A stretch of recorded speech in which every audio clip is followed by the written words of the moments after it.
అప్పుల బాధలు వెంటాడుతున్నాయా? అయితే 6 JVR వారి జాతిరత్నాలు ధరించండి. హాయ్, వెల్కమ్ టు మనం టీవీ. నేను మీ మనోజ్. మరికొద్ది గంటల్లో ఓజీ సినిమా రిలీజ్ అయిపోతుంది. సో ప్రేక్షకులు కూడా దానికోసం చాలా ఈగర్గా వెయిట్ చేస్తున్న పరిస్థితి. ఇప్పటికే ప్రీ రిలీజ్ ఈవెంట్లు చాలా గ్రాండ్గా జరుగుతున్నాయి. ఇలాంటి నేపథ్యంలో వైసీపీ సోషల్ మీడియా ఏం చేస్తుందంటే ఈ ఓజీ మీద విషం చిమ్మే ప్రయత్నం చేస్తుంది. ఎలాగైనా సరే పవన్ కళ్యాణ్, డిప్యూటీ సీఎం పవన్ కళ్యాణ్ సినిమాని ఇబ్బంది పెట్టాలనే ఒక దురుద్దేశంతో 1000 రూపీస్కి ప్రీమియర్ షో టికెట్ ఏంటి, ఎందుకు ఏపీ గవర్నమెంట్ వెసులుబాటు ఇవ్వాలంటూ కూడా సోషల్ మీడియాలో పర్టికులర్గా ట్రోల్ చేస్తున్న పరిస్థితి. సో ఇలాంటి నేపథ్యంలో మనతో మాట్లాడడానికి ప్రముఖ ప్రొడ్యూసర్ నటికుమార్ గారు ఉన్నారు. నమస్కారం అండి. అవసరం సార్, పర్టికులర్గా అసలు ఈ సోషల్ మీడియాలో ట్రోలింగ్ అవసరం అంటారా? ఎందుకంటే పవన్ కళ్యాణ్ గారు ఎవరిని కూడా మీరు 1000 రూపాయల టికెట్ తీసుకొని రండి, వచ్చి నా సినిమా చూడండి అని చెప్పే వ్యక్తి కాదు. ఆయన గతంలో కూడా చాలాసార్లు సభాముఖంగా ప్రీ రిలీజ్ ఈవెంట్లు కావచ్చు, సక్సెస్ ఈవెంట్లు కావచ్చు, ఆయన బయటపడిపోతారు. అలాంటి వ్యక్తిని ట్రోల్ చేయడం కరెక్ట్ అంటారా? ఇప్పుడు ఒకటి సార్, అక్కడ పొలిటికల్ డ్రైవర్స్ పొలిటికల్గా ఎక్కడ ఛాన్స్ దొరుకుతుందో ఆ ఛాన్స్ను మనం ట్రోల్ చేయడానికి ఏ అంశం బయటకు వస్తుందో, ఎక్కడ మనం పట్టుకొని ఎక్కడ మనం వాళ్ళని ఇబ్బందులు పెడదామని చూస్తారు. ప్రతిపక్షం ఇప్పుడు అధికార పక్షాన్ని ఇబ్బంది పెడతానని చూస్తుంది. ఆయన డిప్యూటీ సీఎం హోదాలు ఉన్నాడు కాబట్టి కదా. అయితే ఆ ఛాన్స్ ఈ నిర్మాత ఇవ్వకూడదు, ఆ ఛాన్స్ ఈ ఛాంబర్ ఇవ్వకూడదు, ఆ ఛాన్స్ హోమ్ డిపార్ట్మెంట్ ఇవ్వకూడదు. ఎందుకంటే గతంలో వాళ్ళు చేసిన తప్పులు మనం ఆ తప్పు చేయకూడదు. ఎందుకంటే ఇక్కడ మళ్ళా నేను చెప్తున్నాను, ఇప్పుడు దాని గారు 1000 రూపాయలు టికెట్ పెట్టడంలోని అక్కడ తప్పేం లేదు. కానీ అభిమానులు ఏ విధంగా దాన్ని ఎదుర్కోగలుగుతారు? A class, B class, C class. ఆయన దాని గారు ఏం చేశారు, నాకు 1000 రూపాయలు కావాలని అడిగారు. ఛాంబర్ ఏం చూడాలి, మీ బడ్జెట్ ఎంత, అసలు ఏ క్లాస్కి ఎంత పెట్టాలి, బి క్లాస్కి ఎంత పెట్టాలి, సి క్లాస్కి ఎంత పెట్టాలి, ఈ రేట్లు అనేది ఒకసారి రెక్టిఫై చేసి ఈ రేట్లు recommended by is the home secretary. Home secretary ఏం చెప్పాలి, ఈ మొత్తం టోటల్గా గతంలో ఏం కలెక్షన్స్ వచ్చాయి, ఎలాగొచ్చాయి, ఆక్యుపేషన్ ఎంత ఉంది, ఏ క్లాస్ ఎంత, బి క్లాస్ ఎంత, హై క్లాస్ సొసైటీ ఎంత కొనగలరు, మీ మిడిల్ క్లాస్ సొసైటీ ఎంత కొనగలరు, మళ్ళీ మాస్ పబ్లిక్ ఎంత కొనగలరు. అది దాన్ని అంతా చూసుకొని వాళ్ళకి వచ్చే రేట్ ఎంత ఉంది, వాళ్ళకి వచ్చే జీతం ఎంత, వాళ్ళ ఆదాయం ఎంత, ఆ ఆదాయంలో దీని డబ్బులు ఎంత తీయగలరు. అభిమాని అయినా ప్రేక్షకుడే, అభిమాని అయినా మనకి ప్రేక్షకుడితోనే వస్తారు. ఆయన అభిమాని అవ్వచ్చు, కానీ ఆ డబ్బు ఎక్కడి నుంచి తనకు వచ్చిన ఇన్కమే కదా. అది చూడవలసిన రెస్పాన్సిబిలిటీ, బాధ్యత వాళ్ళ మీద ఉంటుంది. దాన్ని చూడకుండా 1000 రూపాయల రేటు ఏ క్లాస్కి, బి క్లాస్కి, సి క్లాస్కి ఇవ్వడం అనేది తప్పు. ఏ క్లాస్కి ఒక రేటు, బి క్లాస్కి ఒక రేటు, సి క్లాస్కి ఒక రేటు ఇవ్వాలి. ఒక్క షోనే ఇచ్చారు, తప్పులేదు. ఆ ఒక్క షోకి ఒక్క షోతోనే ఇప్పుడు సినిమా మొత్తం రావు కదా. ఒక్క షో ఇచ్చారు. ఆ ఒక్క షోకి ఇంతకు ముందు హరిహర విరమలు 700 ఇచ్చారు. అంతకు ముందు ఆ పుష్ప వచ్చి 1000 రూపాయలు ఇచ్చారు. ఇక్కడ 1300 ఇచ్చారు. ఇలా అన్ని సినిమాలకు ఇచ్చుకుంటూ వస్తుంది, డబ్బింగ్ సినిమాలకు కూడా ఇచ్చుకుంటూ వస్తున్నారు, వార్ 2 కానీ అన్నిటికి.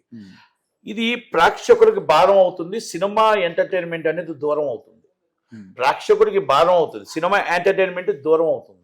ఓటీటీకి అలవాటు పడుతున్నారు, పైరసీకి అలవాటు పడుతున్నారు.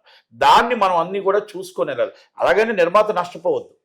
నిర్మాతకి ఆ పర్ డే కలెక్షన్ ఎంత వస్తుంది. ఇప్పుడు మనం ఇవాళ వేసిన లెక్క ప్రకారం మొత్తం ఎంటైర్ వరల్డ్ ప్రీమియర్ షోస్ 100 నుంచి 200 కోట్ల దాకా వస్తుందని అంచనా. Only premiere show entire world అంచనా ఉంది. ఎందుకంటే ప్రీమియర్ షోస్ హెవీ కలెక్షన్స్ ఉన్నాయి. ఇది అభిమానులు చూసేది, ఇది ఓన్లీ అభిమానులే. అవును, అభిమానులు ఆయన మీద ప్రేమతో, హీరో గారి మీద ప్రేమతో చూసే సినిమానే. కొన్నిదల ఫ్యామిలీ మీద ప్రేమతో, అభిమానంతో, ప్రాణం పెట్టే అభిమానులు కనుక చూసేది. కనుక ఆ అభిమాని మళ్ళీ రిపీట్ ఆడియన్స్ చూడాలి. అభిమాని ఒక్కసారి చూస్తే సాటిస్ఫాక్షన్ కాదు, 5 times చూడాలి, 6 times చూడాలి. ఫస్ట్ ఈ సినిమా ఫ్యాన్స్ తో చూస్తాడు, మళ్ళీ జనాల్లో చూస్తాడు, మళ్ళీ సెకండ్స్ లో చూస్తాడు, మళ్ళీ ఈ ఫ్యాన్స్ అంతా ఎగరేసేసి సినిమాని కరెక్ట్ గా చూడరు, మళ్ళా పీస్ఫుల్ గా మళ్ళా చూస్తారు. అంటే ఇస్ ఎవ్రీ మూవీ 3-4 times చూస్తారు ఎనీ ఫ్యాన్స్. అప్పుడు ఆ ఫ్యాన్ డబ్బులు ఎంత అవుతుంది? ఒక టికెట్ 300 పెట్టాం మనం, 306 రూపాయలు పెట్టాం. ఏ క్లాసు అంతే, బి క్లాసు అంతే, సి క్లాసు అంతే పెట్టాం. ఎంత దాకా కరెక్ట్? ఇక్కడ 400 అవుతుంది, సింగిల్ స్క్రీన్ 300 అవుతుంది. ఇవన్నీ రేట్ ఎక్కువ అవ్వడం వల్ల ప్రేక్షకులు థియేటర్కి దూరం అవుతాడు. అభిమాని 1000 రూపాయలు కట్టడం వల్ల రెండో రోజు సినిమాకి రావడానికి కొంచెం కష్టం అవుతుంది. ఎందుకంటే 1000 ఇచ్చి కొనుక్కోగలుగుతాడు, మళ్ళీ ఇంకొక సినిమా చూడ ఇంకోసారి సినిమా చూడాలంటే అభిమాని సినిమాకి ఆయన డబ్బులు ఉండవు. అందుకే ఏ క్లాస్ 500 రూపాయలు పెట్టి బి క్లాస్ 300 పెడితే బాగుంటుందేమో. ఎందుకంటే మనం బడ్జెట్ బట్టి ఆ నిర్మాత పెట్టాలి, వాళ్ళు చూసి చెక్ చేసుకోవాల్సిన బాధ్యత ఉంది. నేను అందుకే రేట్లకి వ్యతిరేకం. నేను ఏ హీరో రేట్ అయినా అంతే నేను ఒప్పుకోను. రేటు ప్రేక్షకుడిని మనం జోబులు చిల్లు కొట్టొద్దు. ప్రేక్షకుడి చేతిలోని జోబులోని మా పాప్కార్న్ 500 అమ్మి, కూల్ డ్రింక్ 300 అమ్మి వాళ్ళ జోబులు చిల్లులు పెట్టొద్దు అంటాను నేను. వాళ్ళని దోచుకోవద్దు అంటాను. కొంతమంది నన్ను తిడుతున్నారు, కొంతమంది ట్రోల్ చేస్తున్నారు, తప్పలేదు దాంట్లో. ఎందుకంటే వాళ్ళు చేసేది అభిమానులు కాదు. ట్రోల్ చేస్తుంటే నేను బాధపడను. ఎందుకంటే కొనిదెల ఫ్యామిలీ కోసం నటికుమార్ అంటే ఏంటో కమిట్మెంట్ తెలుసు, మా అభిమానులకి నేను కమిట్మెంట్ తెలుసు. నేను ఒక దాసనారాయణ గారి దగ్గర నుంచి నా ప్రాణం ఉన్నంత వరకు కొనిదెల ఫ్యామిలీతోనే ఉంటాను, కొనిదెల ఫ్యామిలీతోనే సపోర్ట్గా ఉంటాను, విధేయుడిగా ఉంటాను. తప్పు జరిగితే తప్పు అనేది ఎత్తి చూపుతాం, మాట్లాడతాను. లైక్ కట్టప్ప లాగా ఉంటారు. నా పాలసీ అంతే. నా పాలసీ నేను నా పుట్టి పెరిగి నుంచి నేను మా ఫాదర్ మా కులం కోసమే కష్టపడ్డారు. కాపు పోరాట సమితి కోసం నేను ఎంత పోగొట్టుకున్నానో ఎంత చేశానో విశాఖపట్నంలో అడిగితే చెప్తారు. ఈ రోజు కూడా కాపు బీసీలో చేర్చాలని, కాపులు సీఎం అవ్వాలని నా కోరిక. ఇది నా వ్యక్తిగత కోరిక. అలాగే పవన్ కళ్యాణ్ గారు సీఎం అవ్వాలని ఆయన నా వ్యక్తిగత కోరిక ఎప్పటికైనా. ఎందుకంటే ఒక కులంలో అన్ని కులాలు అయ్యాయి, మా కులం ఎందుకు అవ్వకూడదు అనేది నా కోరిక. అది నా అభిప్రాయం. అది నా అభిప్రాయం. నేను చెప్పుకునే రైట్ నాకు. అలా నేను ఎన్ని చెప్పినా ఎన్ని అనుకున్నా అది ఎవరో తిట్టిన వాళ్ళు, ట్రోల్ చేసేవాళ్ళు కొనిదెల ఫ్యామిలీ అభిమానులు కాదు. నాయకుడికి తప్పు చేసే పని నేను ఎప్పుడు చేయను.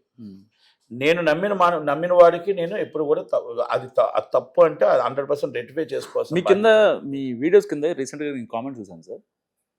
అక్కడ ఏమైనా ఉంటుందంటే అది మరి ఫేక్ ఐడియో లేకపోతే జెన్యున్ ఐడియో నేను అసలు చూడలేదు, బట్ ఐడి నేమ్ చూస్తా, రమ్య నాయుడు, ఏంటది రాము నాయుడు విత్ నాయుడు ఎండింగ్లో ఉండేటివే మిమ్మల్ని తిడతా ఉంటున్నారు. తప్పలేదు, దాంట్లో తిట్టుకోవచ్చు. అది ప్రోపగండా అనుకోవచ్చా లేకపోతే కావాలని? ఏమండి, నేను ఒకటే చెప్తా, 100% నాది తప్పు అయితే, నేను తప్పు మాట్లాడితే దాంట్లో అది నేను తప్పు మాట్లాడితే దాంట్లో ఎవరైనా తిట్టచ్చు. నేను దాంట్లో నేనేం కాదని చెప్పను. నేను అభిమానికి రేటు పెంచి ఆ డబ్బు పవన్ కళ్యాణ్ గారి జోబులోకి వెళ్ళట్లేదు, ఆ డబ్బు జనసేన పార్టీకి వెళ్ళట్లేదు. మీకు అంత సరదా ఉంటే ఆ 1000 రూపాయలు జనసేన పార్టీకి ఇవ్వండి, ప్రజల కోసం ఖర్చు పెట్టమని నాయకుడు చెప్తున్నాడు. మీకు అక్కడ అలాగని సినిమా నష్టపోవద్దు, సినిమా చూడండి. ఆ సినిమా బ్రేక్ ఈవెన్ ఎంత పెట్టిన 1000 రూపీస్ మొత్తం పార్టీకి ఎవరికి సంబంధం లేదు, పార్టీకి సంబంధం లేదు, ఆయనకి సంబంధం లేదు. నష్టమైన లాభమైన నిర్మాతదే. ఎగ్జాక్ట్లీ. మరి నేను అదే చెప్తున్నాను. అది మీరు పవన్ కళ్యాణ్ గారికి వెళ్తుంది అనుకోవడం తప్పు అంటాను నేను. మీరు పవన్ కళ్యాణ్ గారికి వెళ్తుందని తప్పు, అది తప్పుడు సమాచారం చేయకూడదు. నష్టం లాభం, ఆయన ఒక జాబ్ చేశారు, ఆయన యాక్ట్ చేసి అయిపోయింది ఆయన. అంతే తప్ప మీరు ఆయన వచ్చి ఆయనకి వెళ్తుంది మేము పవన్ కళ్యాణ్కి ఇస్తాను కూడా ఇస్తే మీరు పార్టీకి ఇప్పుడు 5 లక్షల టికెట్ కొంటున్నారు, అది పార్టీకి వెళ్తుంది. 1,00,000 కొంటున్నారు, అది పార్టీకి వెళ్తుంది. 2 లక్షలు కొంట అది పార్టీ ఫండ్. అది అంటే రేజింగ్ ఇస్ ఫండ్ అంటారు, ఫండ్ రేజింగ్ అంటారు. ఫండ్ రేజింగ్ అది కన్ఫర్మ్ చేసుకుంటాం మనం. ఇప్పుడు ఏమని చేసుకుంటాం, మనం సినిమా ఉంది లేకపోతే ఒక బెనిఫిట్స్ వేసుకుంటాం, బెనిఫిట్స్ వేసుకొని పార్టీ ఫండ్ కోసమో వరద సాయిల కోసం లేకపోతే ఎవరికైనా కష్టపడితే చేయడం కోసం. ఇది ఇప్పుడు కాదు, మేము పుట్టక ముందు నుంచి చేస్తాం. అది చేసేటప్పుడు అలా ఫండ్ రేజింగ్ అంటారు దాన్ని, అది పార్టీకి ఇస్తాం ఆ డబ్బు తీసుకెళ్ళి. ఇది వేరు. 1000 రూపాయల టికెట్ అనేది వీళ్ళకు ఉంటుంది. తక్కువ మంది మీరు 1,00,000, 2 లక్షలు, 5 లక్షలు, 3 లక్షలు పార్టీ రేజింగ్ అనేది అది పార్టీ ఫండ్కి వెళ్తుంది. ఇది అర్థం చేసుకోవాలి అందరూ. ఓకే, చాలా మంది ఏదో అంటే నువ్వు కాపువేనా, నువ్వు కాపు అయ్యిండు కూడా మీరు మామూలుగా మీరు కాపుల్ని విమర్శిస్తున్నారు. నేను ఎవరిని విమర్శించలేదు. మీ వ్యక్తిగతంగా ఏమనుకుంటున్నారో అది బహిరంగంగా చెప్పాలనుకుంటున్నా. చెప్పింది నిజం. నేను అదే చెప్తున్నాను కదా. ఇప్పుడు మాట్లాడిన వాళ్ళందరికీ కూడా నేను ఒకటే సమాధానం చెప్తున్నా, మీ ద్వారా నేను ఒకటే చెప్తున్నా. మీ కాపునాడు కోసం నేను ఎంత సాక్రిఫై చేశాను మీకు ఆ రోజు మొత్తం టోటల్గా కాపు పోరాట సమితి కోసం ఆ రోజు ముద్రగడ్డి పద్మనాభం నుంచి మొత్తం అందరికీ తెలుసు.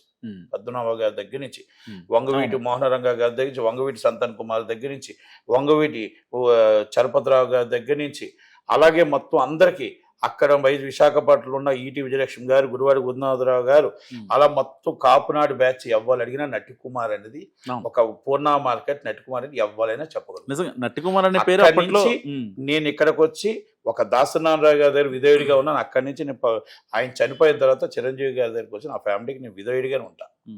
ఎప్పుడు కూడా నాకు మారడం తెలియదు. నాకు పుట్టుక నుంచి నాకు రాజకీయంగా రాజశేఖర రెడ్డి గారు అంటే అభిమానం. రాజశేఖర రెడ్డి గారు భిక్ష పెట్టారు, ఆయన అంటే ప్రాణం. ఎట్టి పరిస్థితుల్లో ఆయన అభిమానించే వాళ్ళు ఉంటారు కానీ అలాగని జగన్మోహన్ రెడ్డి అభిమాని నేను కాను. అదేంటి మళ్ళీ జగన్మోహన్ రెడ్డి గారు? నేను రాజశేఖర రెడ్డి గారి అభిమాని. అంటే ఇక్కడ పార్టీ పరంగా వ్యక్తిగతంగా నేను చెప్తున్నాను. వ్యక్తిగతంగా రాజశేఖర రెడ్డి గారి అభిమాని. ఈ రోజు నేను ఈ స్థితిలో ఉన్నాను రాజశేఖర రెడ్డి గారు, నో డౌట్ దాంట్లో. అందుకనే ఆయన్ని మర్చిపోము, అన్నం పెట్టిన చెయ్యి మర్చిపోకూడదు. అందుకని నేను ఆయన విధేయుడు, నేను మర్చిపోతే నిజంగా పాప. అందుకని అన్నం పెట్టి చెయ్యి మేము ఒక దాసనారాయణ గారు అవ్వచ్చు, లేకపోతే మీరు అవ్వచ్చు, మేము అన్నం పెట్టి చెయ్యి.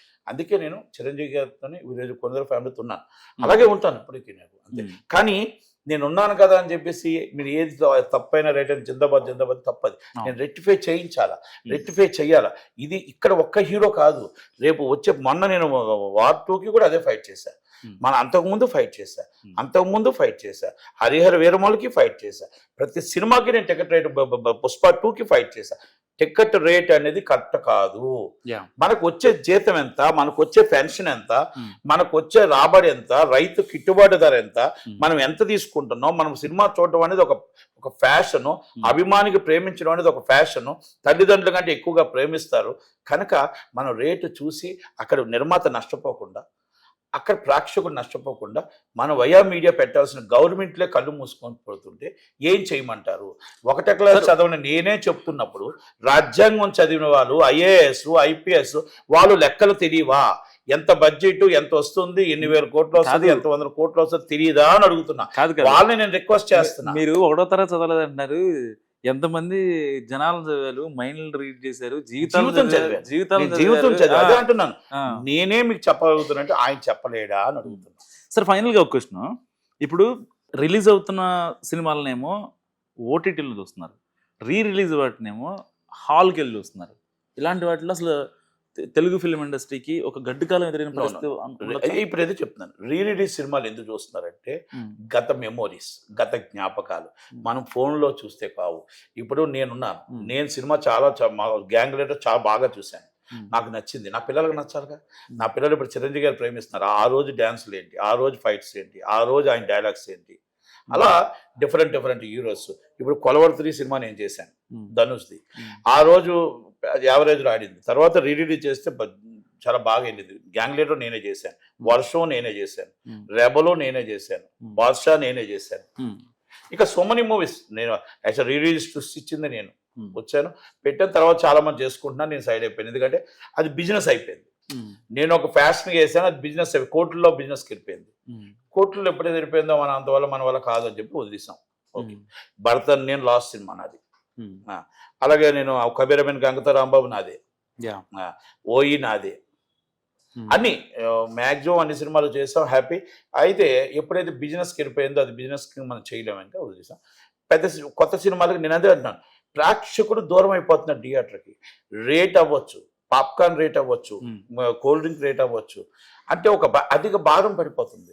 ఒక ఫ్యామిలీతో 4 వెళ్ళాలంటే ఒక 1000-2000 రూపాయలు అయిపోతుంది. ఆ 2000 రూపాయలు అంటే నెలకో సినిమా చూస్తే ఆయనకు వచ్చే జీతం ఆంధ్రప్రదేశ్లో తక్కువ జీతాలు, అవును, ఇక్కడ మెట్రోపాలిటన్ సిటీ హైదరాబాద్లో ఎక్కువ జీతాలు, వరంగల్లో తక్కువ జీతాలు. ఆ జీతానికి ఎలా సినిమా చూడగలరు? వరంగల్లో ఇదే రేటు, మళ్ళీ మీకు మహబూబాబాద్లో ఇదే రేటు, ఖమ్మంలో ఇదే రేటు, ఇక్కడ కూడా ఇదే రేటు. ఏది హైదరాబాద్లో ఇదే రేటు, విశాఖపట్నంలో అదే రేటు, మీకు అనకాపల్లిలో అదే రేటు, మీకు మాడుగుల్లో కూడా అదే రేటు, పిఠాపురంలో అదే రేటు, కాకినాడలో అదే రేటు, రాజమండ్రిలో అదే రేటు, మళ్ళీ మీకు కత్తిపూడిలో కూడా అదే రేటు. మరి అలాంటప్పుడు మీకు వ్యత్యాసం ఉంటుందిగా. కత్తిపూడిలో భోజనం 100 రూపాయలు ఉంటే కాకినాడలో 250 రూపాయలు. మరి ఇవన్నీ కూడా ఎందుకు వ్యత్యాసం పెడుతున్నాం? మెట్రోపాలిటన్ సిటీ కదా, మనకు జీతాలు కూడా అంతే ఉన్నాయి కదా, మరి రేట్లు చూసి చేయాలి కదా. నేను సినిమా రేట్లు అది, అందుకే థియేటర్కి జనాలు తగ్గిపోతున్నారు, ప్రేక్షకులు దూరం అయిపోతున్నాడు అంటాను. ఆ దూరం అవ్వకుండా సినిమా ఇండస్ట్రీ చచ్చిపోకుండా కాపాడటానికే నేను నా ప్రయత్నం. నేను మీ ప్రయత్నం, నా ప్రయత్నం నేను చేస్తున్నా. నేను ఇక్కడ చాలా మంది హీరో గారిని నేను ఎప్పుడు అనలేదు, ఎవరు నన్ను ఏ హీరో నన్ను తప్పది లేదు, ఎందుకంటే ఆ job అది. దూరంగా ఉంటారు మీరు బేసిక్. నేను ఆ జాబ్ అది, ఆ జాబ్ వాళ్ళు చేసుకుంటూ వెళ్తున్నారు. నేను నిర్మాత రైటర్ రాంగ్ నిర్మాత, writer wrong chamber, writer wrong home secretary and home department. అవును, నేను గవర్నమెంట్ లో మీరు కళ్ళు తెరవండి అంటున్నా. గవర్నమెంట్ లో మీరు అక్కడ ప్రేక్షకులు 4,000 పెన్షన్ ఇస్తున్నారు, మీరు అక్కడ జత ఎంత వస్తున్నాయి, తల్లికి వందనం ఎంత వస్తుంది, మరి రైతు బంధు ఎంత ఇస్తున్నారు, మరి ఆ సినిమా రేట్లు మీరు ఎంత ఇవ్వాలి అంటే ఇది ఎంటర్టైన్మెంట్ కూడా దీంట్లో ఒక భాగమే. ఎగ్జాక్ట్లీ ఎంటర్టైన్మెంట్ ఇది భాగమే. కాబట్టి దీనికంటూ ఒక ఖర్చుకి మనం కూడా దాంట్లో ఏ విధంగా ఇస్తే సగటు ప్రేక్షకుడు చూస్తాడు, సగటు ప్రేక్షకుడికి మనం 1000 రూపాయల టికెట్ ఏకదాటిగా పెట్టడం కరెక్టా, మళ్ళీ 500 రూపాయలు పెట్టి 300 రూపాయలు పెట్టి 200 రూపాయలు పెట్టడం కరెక్టా, ఇది నేను న్యాయమా అన్యాయం అని అడుగుతున్నా. తప్పేముంది దాంట్లో? పేదవాడు, నేను థియేటర్ ఓనర్ని, నాకు తెలుసు బాధ, మీకేం తెలుసు? థియేటర్లో కూర్చుంటుంటే, థియేటర్లో నించుంటే 100 రూపాయలు పట్టుకొని 200 పట్టుకొని ఆ పిల్లడు కూర్చొని నాకు 200 రూపాయలు సినిమా చూడాలి అనుకుంటే లోనకి వెళ్ళలేక లోన్ సినిమా చూసి కేరింతలు కొడుతుంటే బయట గేట్ కాడ నించుంటుంటే ఆ బాధ నాకు తెలుసు, వీళ్ళకేం తెలుసు? ఎగ్జాక్ట్లీ. అదే నేను చెప్తాను, అది ఎదుర్కొంటా చూసిన బాధను నేను చెప్పాను. నాకు 4 థియేటర్లు ఉన్నాయి, ఆ 4 థియేటర్లు ఎదుర్కొంటా మనుషులు కూర్చొని నించున్నప్పుడు ఎందుకు నించున్నారు? డబ్బులు లేవండి సార్, తక్కువ ఉన్నాయి సార్ డబ్బులు. పండగ సంక్రాంతికి వస్తున్నప్పుడు నాకు తెలుసు బాధ, నా జోబులోంచి 5,000 6,000 7,000 రూపాయలు ఇచ్చి ఆ పిల్లలకు సినిమా టికెట్లు బ్యాలెన్స్ కట్టి సినిమాలు పంపించిన రోజులు ఉన్నాయి. ఇది వాస్తవం కాదా? గుళ్ళు మేము చేసుకొని చెప్పానండి. దాన్ని అంత దాకా రాకుండా కింద క్లాస్ నుంచి మిడిల్ క్లాస్ నుంచి హై క్లాస్ సొసైటీ దాకా మన హీరో సినిమా చూడాలి, సంతోషంగా థియేటర్లో చూడాలి, ఫస్ట్ డే చూడాలని ఆనందంతో ఉండాలనే ఉద్దేశంతోనే నేను మాట్లాడుతున్నాను తప్ప లేదు నేను 10,000 కొంటా, నేను 20,000 కొంటా, నేను ఆస్తమ్మ కొంటా. మీ నాయకుడు మీ ఆస్తమ్మి వాళ్ళ పస్తులు పెట్టి లేకపోతే వాళ్ళ కష్టం పెట్టి సినిమా టికెట్ చూడమని చెప్పలా. మీకు యాక్సెస్ అన్నీ ఉంటుండగా వచ్చి మీరు కంఫర్టబుల్ సినిమా చూడండి అన్నారు. కంఫర్టబుల్, అవును, కష్టపడి సినిమా చూడండి. మొదటి నుంచి మీరు అలాంటి తప్పుడు మాటలు మీరు కింద కామెంట్ చేయకూడదు, అది మాట్లాడకూడదు. మన నాయకుడిని అవమానించినట్టు అవుతుంది. రేపు వైసీపీ వాడికి ఆ ఛాన్స్ ఇచ్చినట్టు అవుతుంది. వైసీపీ వాళ్ళు మనం ట్రోల్ చేయడానికి అవకాశం ఇస్తున్నాం మనం. నేనేమన్నాను వైసీపీది?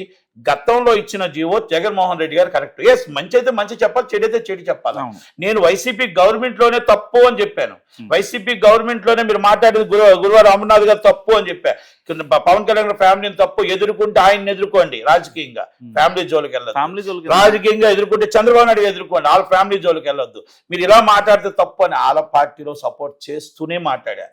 వాళ్ళ పార్టీలో 8 నెలల ముందు చంద్రబాబు నాయుడు అరెస్ట్ చేస్తే మొత్తం టోటల్ గా ఒక మొత్తం 200-300 మందితో మీటింగ్లు పెట్టి ఖండిస్తూ మొత్తం సినిమా ఇండస్ట్రీని ఒకటి చేసి ఆ రోజు ఒకరు రాలే. ఆ రోజు నన్ను అరెస్ట్ చేస్తానన్నా, ఎస్, ఆ రోజు నా ఆస్తుల మీదకి వస్తానన్నా, రా కోర్టుని స్టే తెచ్చుకున్నా. ఇది నటికుమార్ అంటే. కమిట్మెంట్ అంటే అది ఉంటాడు అంతే తప్ప ఈ పార్టీ గవర్నమెంట్ ఉన్నప్పుడు ఒకటి లేనప్పుడు ఒకటి మాట్లాడు. తప్పంటే తప్పే మాట్లాడతాను, నేను తప్పు చేస్తే తలదించుకుంటా అంతే తప్ప ఎక్కడో భయపడి నేను మాట్లాడను. ఓకే, నన్ను తిట్టిన వాళ్ళందరికీ కూడా నేనైతే కొన్నిదల ఫ్యామిలీ అభిమానులు అనుకోను. ఎట్టి వస్తే కొన్నిదల ఫ్యామిలీ అభిమానులకి అవన్నీ ఫేక్ ఐడియాలు నేను అనుకుంటున్నాను. నాకు తెలుసు, నాకు తెలుసు ఆ ఫ్యామిలీ అభిమానులు నాకు తెలుసు, అలాగే ఫ్యామిలీ కోసం నాకు తెలుసు, నేనేంటో వాళ్ళకి తెలుసు. కనుక ఇది కొంతమంది ఫేక్ ఐడియాలతో కొంతమంది తిడుతూ ఉంటారు. నేను అది పెద్దగా పట్టించుకొని వదిలేస్తాను, లైట్గా తీసుకుంటాను. Thank you very much. Yeah, so ఇది నిజంగా heart touching interaction with Natikumar గారు. సో మీరేమనుకుంటారో మస్ట్గా కామెంట్ చేయండి. చూస్తూనే ఉండండి మనం టీవీ.